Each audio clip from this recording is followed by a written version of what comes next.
आज माँ को थैंक यू बोलते हैं। हेलो गाइस, कैसे हैं आप सब? तो गाइस चलिए करते हैं अपनी स्टोरी को स्टार्ट। सुंदर नगर गांव में एक बेटा अपनी मामा के साथ रहता था और उसकी माँ उसे बड़ा ही प्यार करती थी। एक दिन जब बेटा स्कूल से आता है तो वो अपनी मामा को कहता है, मामा ये टीचर ने मुझे खत दिया था, टीचर कह रहे थे ये जाकर अपनी मामा को ही देना है। उस बेटे का इस दुनिया में उसकी माँ के सिवा और कोई भी नहीं था, क्योंकि उसके पापा बहुत दिनों पहले ही उनकी डेथ हो चुकी थी।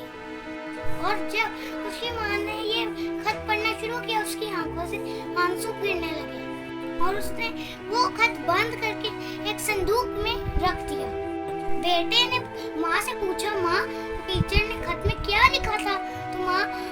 तो माँ उसे बताती है कि बेटा आपके खत में टीचर ने लिखा है कि आप बहुत ज़हीन हैं और प्लीज़ हमारे यहाँ के जो से टीचर्स हैं वो इस बच्चे को पढ़ाने लायक नहीं है, तो प्लीज़ आप इस बच्चे का एडमिशन कहीं दूसरे स्कूल में करा दें। उसी दिन से उसकी माँ ने उसको अपने घर में पढ़ाना शुरू कर दिया। इसी तरह दिन बीतते गए और वो लड़का बड़ा हो गया।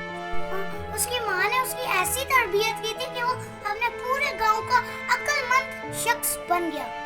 गांव के लोग उस लड़के के पास आते थे जब वो मुश्किल टाइम में होते थे और उस बच्चे से इस मुश्किल का हल पूछते थे।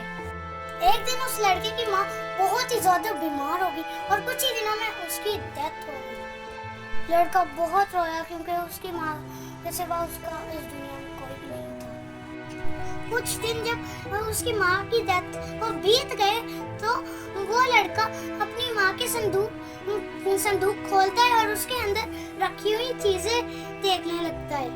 अभी उसकी नजर उसके उसी खत पे पड़ती है जो उसके टीचर ने उसकी मामा के लिए भिजवाया था और वो उसे खोलता है और वो पढ़ने लगता है। जब वो खत पढ़ने लगता है तो वो जोर जोर से रोने लगता है क्योंकि खत में लिखा था, उस खत में उसके टीचर ने उसकी माँ के लिए लिखा था।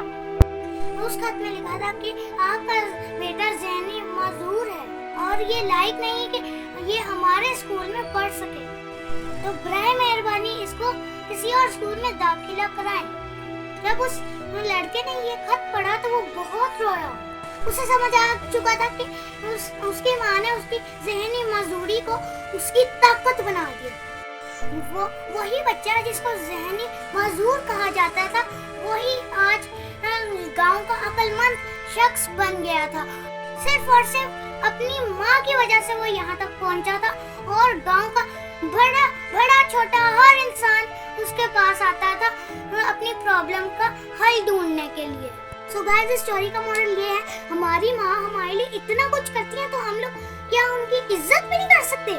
हमारे माँ बाप को और चाहिए ही क्या? वो उनको सिर्फ इज्जत चाहिए जो कि हमारे पास उनको देने के लिए है ही नहीं।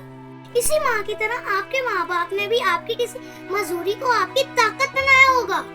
सो गाइस, अपने माँ बाप की इज्जत करें क्योंकि वो आपकी जिंदगी में आपका सहारा बने। अगर आप कामयाब हो गए हैं तो अपने माँ बाप की इज्जत करें और उनको खुश रखें। अगर आप उनको खुश रखेंगे तो गॉड भी आपको ब्लेसिंग जरूर देंगे। माँ बाप, जब हम लोग छोटे थे हमें चलना नहीं आता था, तब हमारे माँ बाप ने हमारा हाथ पकड़ा और हमें चलना सिखाया। अब जब हम लोग चल सकते हैं तो अब हमारे माँ बाप बूढ़े हो गए तो हमारा काम नहीं बनता उनका सहारा बनना। अगर आपके पास माँ बाप है तो उनकी कदर करें, क्योंकि जब वो चले जाते हैं ना तब हमारे हाथ पछतावे के अलावा और